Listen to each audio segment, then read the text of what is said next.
إن الحمد لله نحمده ونستعينه ونستغفره ونؤمن به ونتوكل عليه ونعوذ بالله من شرور أنفسنا ومن سيئات أعمالنا من يهده الله فلا مضل له ومن يضلله فلا هادي له ونشهد أن لا إله إلا الله وحده لا شريك له ونشهد أن سيدنا وحبيبنا ومولانا محمدا عبده ورسوله أما بعد فأعوذ بالله من الشيطان الرجيم بسم الله الرحمن الرحيم قال الله تبارك وتعالى في القرآن المجيد والفرقان الحميد فانكحوا ما طاب لكم من النساء مثنى وثلاث ورباع وقال النبي صلى الله عليه وسلم تنكح المرأة لأربع لمالها ولحسبها إلى آخر الحديث صدق الله العظيم وصدق رسوله النبي الكريم ونحن على ذلك لمن الشاهدين والشاكرين والحمد لله رب العالمين. اسٹیج پر تشریف فرما معزز علماء کرام،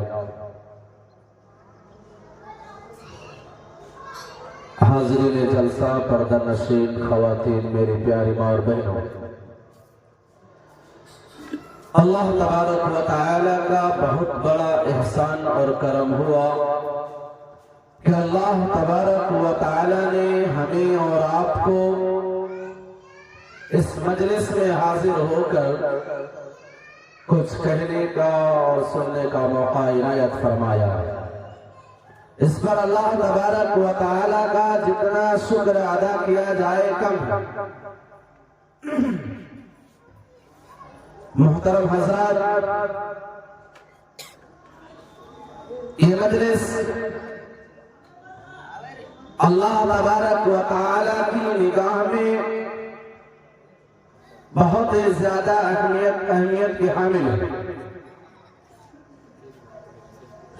اتنی اہمیت کے حامل ہے کہ اللہ تبارک و تعالی نے ایسی مجلسوں میں بیٹھنے والوں کی مغفرت کا وعدہ کر رکھا ہے.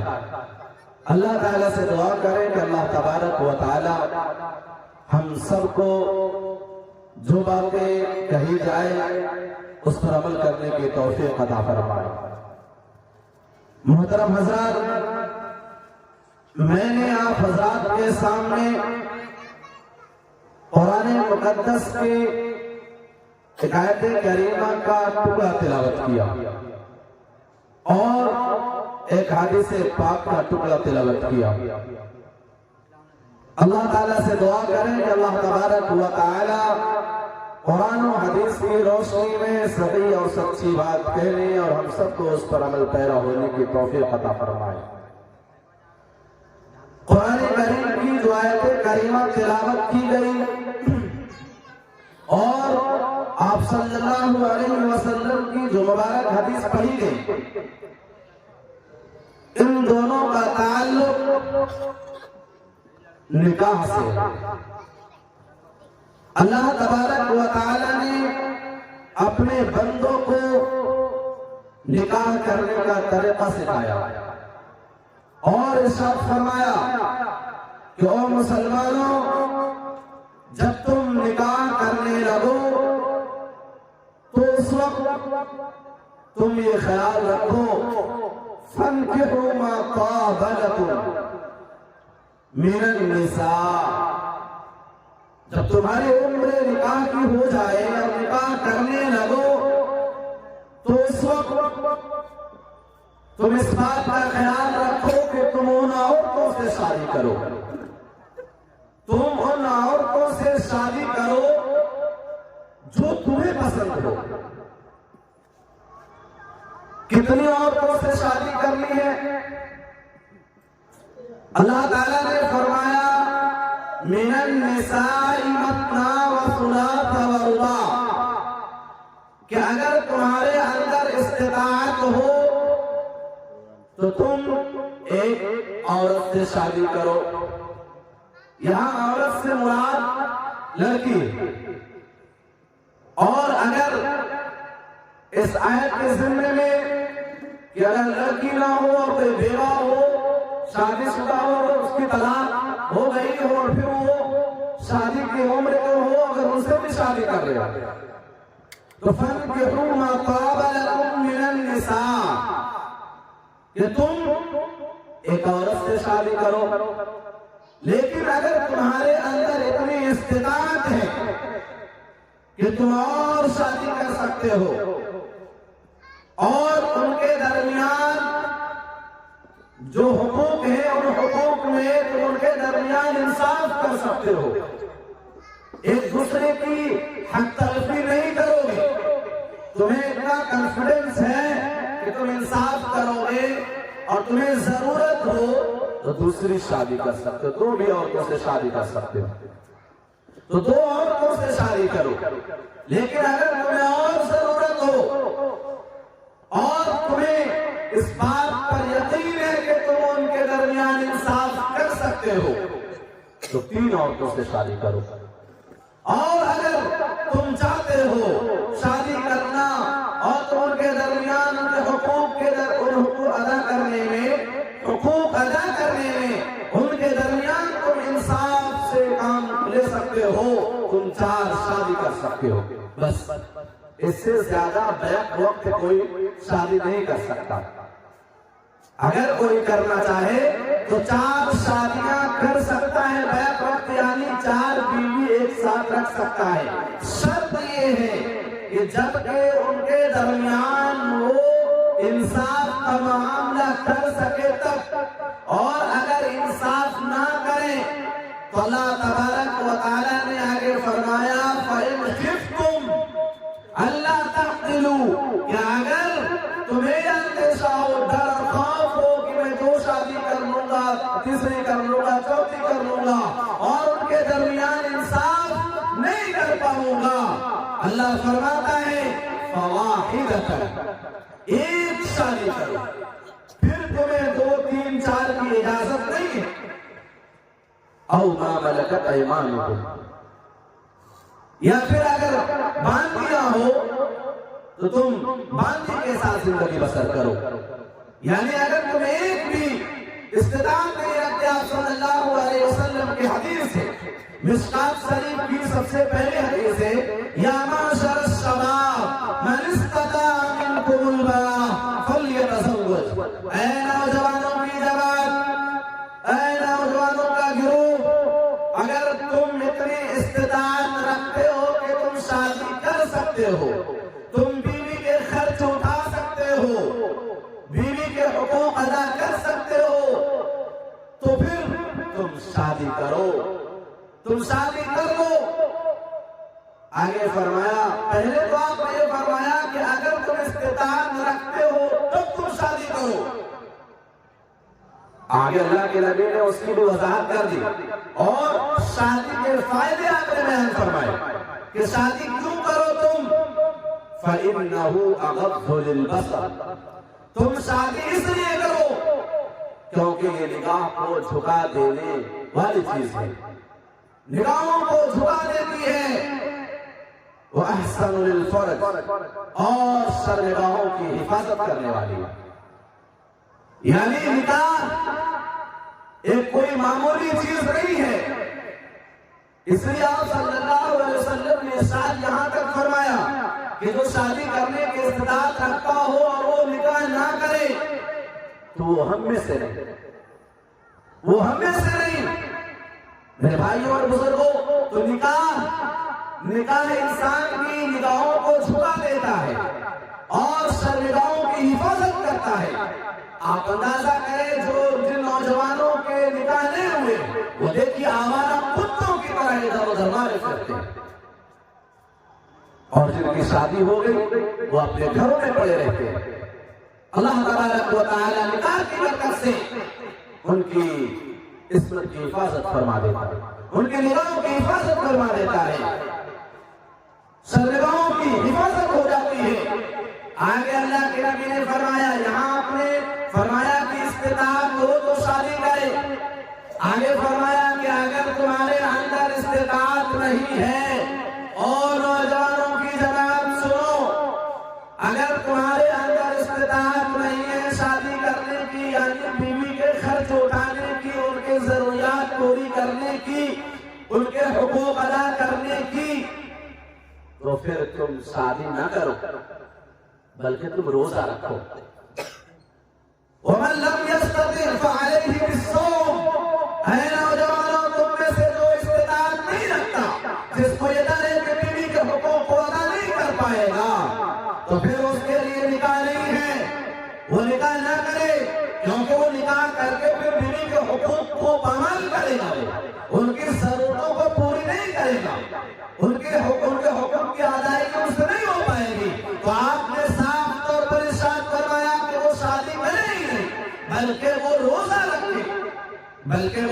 روزہ رکھے، اب آیت کریمہ اور اس حدیث کی روشنی میں یہ بات سامنے آتی ہے کہ جس کے اندر استطاعت ہے وہی شادی کر سکتا ہے، اور جس کے اندر استطاعت نہ ہو تو پھر وہ شادی نہ کرے، یعنی جن کو ڈر ہے کہ بیوی کے حقوق ادا نہیں کر سکتا تو وہ شادی نہ کرے بلکہ روزہ رکھے۔ اور آپ نے یہ بھی ارشاد فرمایا کہ روزہ کیوں رکھنا ہے؟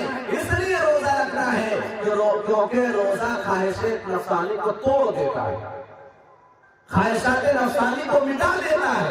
روزے کی حالت میں انسان کے اندر غلط خیالات نہیں آتے، اس نے فرمایا کہ وہ روزہ رکھے۔ میرے بھائیوں اور بزرگوں غور کریں اور آج کے حالات کا جائزہ لیں۔ آپ صلی اللہ علیہ وسلم نے کیا ارشاد فرمایا کہ استطاعت ہو شادی کرے، یعنی لڑکیوں کی تمام ذمہ داریوں کا بوجھ مردوں پر ڈالا جا رہا ہے، نہ کہ عورتوں پر ڈالا جا رہا ہے۔ آج اس کا بالکل الٹ ہو رہا ہے، آج شادی کا نکاح کا سارا خرچ عورتوں پر ڈالا جا رہا ہے، لڑکیوں کے ماں باپ پر ڈالا جا رہا ہے، جو کہ بالکل شرعاً ناجائز اور حرام ہے۔ جو ایسا کر رہا ہے وہ ناجائز اور حرام کام کر رہا ہے، کیونکہ شریعت نے نکاح کا سارا خرچ لڑکوں کے اوپر رکھا ہے، حتیٰ کہ آپ نے فرمایا کہ اگر لڑکیوں کے اوپر ذرہ برابر خرچ نہیں ہے بلکہ لڑکوں کے اوپر خرچ بنتا ہے، وہ ہے دین مہر، کہ اگر نکاح کرے تو دین مہر مرد لڑکی کو ادا کرے۔ اور یہ بھی آگے آپ صلی اللہ علیہ وسلم نے ارشاد فرمایا کہ اگر انسان کے اندر استطاعت ہو تو ولیمہ کرے، اولم ولو بشاطن، اگر استطاعت ہو تو ولیمہ کرے، اگرچہ چھوٹی سی بکری ہو۔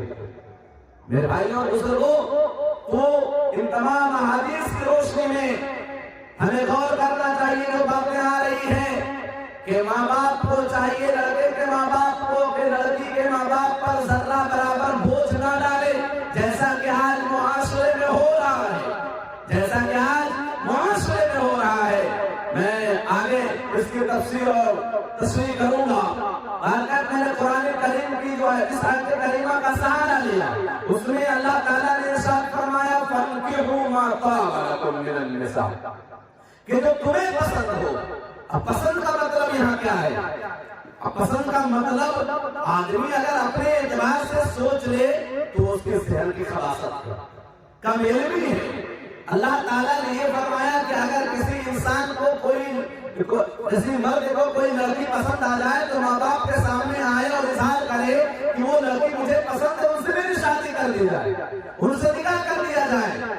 یہ نہیں کہ جو آج کا زمانہ چل رہا ہے کہ آج لوگ اپنے پسند سے ریلیشن شپ میں کئی سال رہنے کے بعد یہ کہتے ہیں یہ پسند کے ساتھ، یہ پسند کی شادی نہیں ہے بلکہ یہ ناجائز شادی ہے، ناجائز طریقے سے یہ شادی ہو رہی ہے۔ کا مطلب یہ ہوا کہ لڑکی کو لڑکا پسند ہونا چاہیے اور لڑکے کو لڑکی پسند ہونا چاہیے. ایسا نہ ہو کہ لڑکے نے لڑکی دیکھا ہی نہ ہو اور پتہ چلا کہ نکاح کے بعد آیا اور لڑکا اس لڑکی کو رکھنے سے انکار کر دے رہا. پھر بتائیے کتنا بڑا بوال ہوگا. یا لڑکی نے لڑکے کو نہیں دیکھا اور شادی کے بعد جب لڑکی لڑکے کو دیکھ رہی ہے تو وہ لڑکی اس کے ساتھ رہنے کے لیے تیار نہیں. اور ایسے کئی واقعات پیش آ چکے ہیں, کئی واقعات پیش آ چکے ہیں کہ جب شادی کر کے دلہن کی رخصتی ہوئی اور لڑکے کے گھر آتی ہے اور جب لڑکا لڑکی کو دیکھتا ہے تو لڑکا اسے رکھنے سے انکار کر دیتا ہے یا لڑکی لڑکے کے ساتھ رہنے سے انکار کر دیتی ہے. اب بتائیے یہاں کس کے ساتھ برا ہو رہا ہے؟ زیادہ برا تو لڑکی کے ساتھ ہو رہا ہے. لڑکے کی کسی نہ کسی طرح سے شادی ہو جائے گی لیکن لڑکی کا کیا حال ہوگا؟ اب اس پر ایک مہر لگ گیا ہے کہ شادی شدہ ہے. میرے بھائیوں اور بزرگوں, اب بتائیے کہ اس کا معاشرے میں جو اسٹیٹس تھا اس لڑکی کا کنواری کی حالت میں وہ اسٹیٹس نہیں رہا. اب لوگ اس کو اس نظر سے نہیں دیکھیں گے جس طرح پہلے کنواری میں دیکھا جا رہا تھا. اس لیے شریعت نے بالکل کلیئر کیا ہے کہ بھائی لڑکی کو لڑکا پسند ہونا چاہیے. پسند کا مطلب یہی ہے کہ لڑکے کو شرعی اعتبار سے لڑکی دکھا دیا جائے, لڑکی کو لڑکا دکھا دیا جائے اور یہ پوچھ لیا جائے کہ ہاں تم دونوں کو پسند ہے تب آگے کی بات ہو. ایک صحابی رضی اللہ عنہ, ایک انصاری صحابی آتے ہیں آپ صلی اللہ علیہ وسلم کے پاس اور کہتے یا رسول اللہ صلی اللہ علیہ وسلم انصار کی ایک عورت سے میرا نکاح ہونے والا ہے. آپ نے فرمایا کہ تم نے اسے دیکھ لیا ہے؟ تو کہا یا رسول اللہ صلی اللہ علیہ وسلم میں نہیں دیکھا. آپ صلی اللہ علیہ وسلم ارشاد فرماتے ہیں کہ اگر تم ان کو دیکھ لو تو تم دونوں کے درمیان ایُقدم بینکما, کہ تم دونوں کے درمیان محبت تعمیر قائم رہے گی. بہتر یہ کہ تم پہلے دیکھ لو جس کو تم اپنا شریک حیات بنانا چاہ رہے, جس کو تم اپنی بیوی بنانا چاہ رہے ہو, پہلے تم اس کو دیکھ لو. اس کا مقصد یہ تھا کہ تم جس مقصد سے شادی کر رہے ہو, پتہ چلا تم خوبصورت سمجھ کر شادی کر رہے ہو یا اخلاق مند سمجھ کر کے شادی کر رہے ہو, اور کہیں نکاح کے بعد وہ اخلاق مند نہ نکلی یا خوبصورت نہ نکلی تو پھر دونوں کے درمیان محبت باقی نہیں رہے گی. نتیجہ یہ ہوگا کہ یہ نکاح طلاق میں بدل جائے گا یا جھگڑا فساد میں تبدیل ہو جائے گا. میرے بھائیوں اور بزرگوں, غور کریں کہ شریعت نے کتنے اچھے انداز میں نکاح کا طریقہ بتایا. لیکن آج حالت ہم سب کی کیا ہے کہ آج نکاح کے وقت کیا دیکھتے ہیں؟ وہ میں حدیث کی روشنی میں آپ غور کریں. حضرت ابو ہریرہ رضی اللہ تعالیٰ عنہ حدیث کے راوی ہیں. ہماری اور آپ کی جو حالت ہے اس میں پوری طرح عکاسی کی گئی ہے. اور آج نہیں, آج سے 1450 سال پہلے تقریباً آپ صلی اللہ علیہ وسلم نے یہ بات ارشاد فرما دیتی. عن ابی ہریرہ رضی اللہ تعالی عنہ قال قال رسول اللہ صلی اللہ علیہ وسلم تنکح المرأة لأربع. آپ صلی اللہ علیہ وسلم نے ارشاد فرمایا, حضرت ابو ہریرہ رضی اللہ تعالیٰ عنہ روایت کرتے ہیں کہ آپ صلی اللہ علیہ وسلم نے ارشاد فرمایا کہ نکاح 4 چیزوں کی بنیاد پر کی جاتی ہے. کسی عورت سے شادی 4 چیزوں کی بنیاد پر کی جاتی ہے. تنکح المرأة لأربع لمالها. سب سے پہلی وجہ آپ نے بیان فرمائی, سب سے پہلا ریزن جو آپ نے بیان فرمایا کہ کسی بھی عورت سے شادی کی جاتی ہے تو 4 چیزیں ان کے سامنے ہوتی ہیں. آپ نے سب سے پہلی چیز جو بیان فرمائی ہے, آپ نے ارشاد فرمایا لمالها, کہ انسان شادی کرتا ہے تو اس کی نگاہ میں سب سے پہلی چیز جو ہوتی ہے وہ یہ ہوتی ہے کہ لڑکی مالدار ہے یا نہیں ہے. لڑکی مالدار گھر سے تعلق رکھتی ہے یا نہیں رکھتی ہے.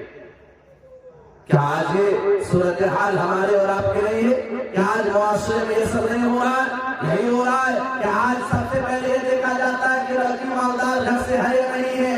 یہ اس لیے دیکھا جاتا ہے تاکہ جب لڑکی آئے بہت سارا ساز و سامان لے کر آئے, بہت ساری چیزیں جہیز میں ملے. میرے بھائیوں اور بزرگوں, اور یاد رکھنا چاہیے یہ جہیز لعنت ہے. اس نے معاشرے کو تباہ و برباد کر کے رکھا ہے. اس نے معاشرے کو تباہ و برباد کر کے رکھا ہے. یہ جائز نہیں ہے. یہ لڑکی کے ماں باپ پر ایک بہت بھاری پتھر ہے اور اتنا بھاری ہے کہ یہ ہوتا ہے کہ وہ پتھر ہٹ نہیں پاتا. آخرکار لڑکی جوان ہو جاتی ہے اور لڑکی جوان ہونے کے بعد جب وہ نکاح کی عمر کو پہنچتی ہے، شادی نہ ہونے کی وجہ سے وہ غلط طریقہ اختیار کر لیتی ہے، وہ غلط راستے پر چل پڑتی ہے.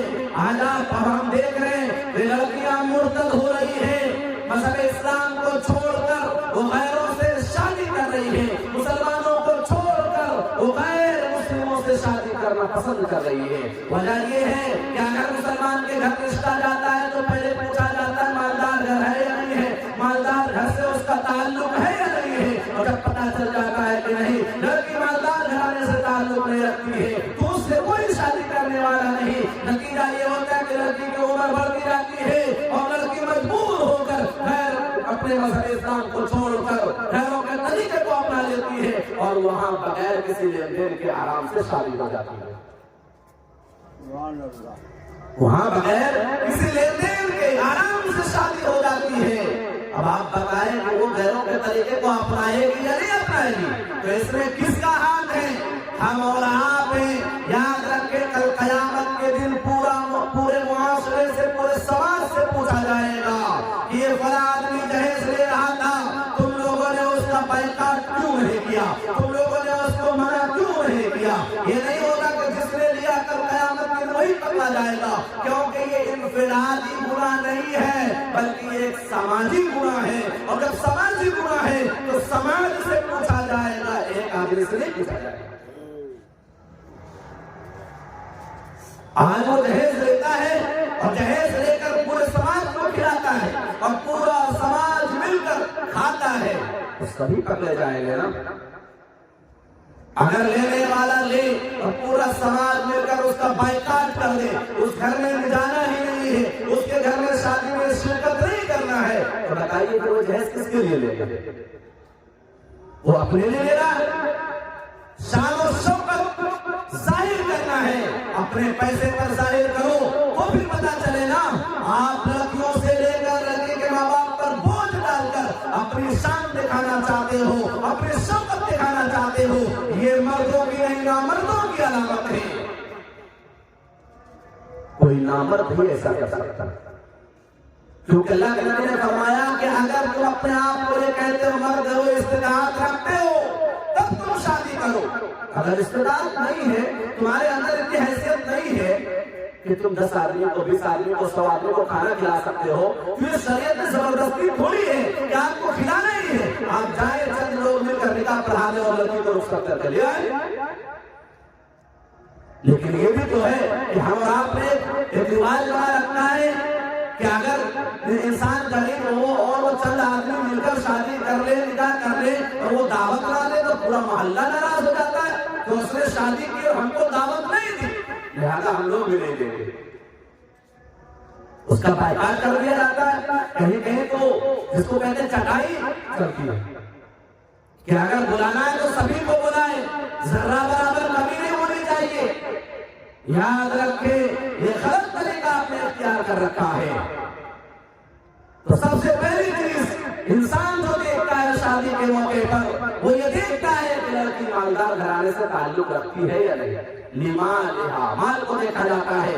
یاد رکھیں کہ لڑکی والے سے پیسہ لینا، جہیز مانگنا یہ ناجائز اور حرام ہے، ناجائز اور حرام ہے.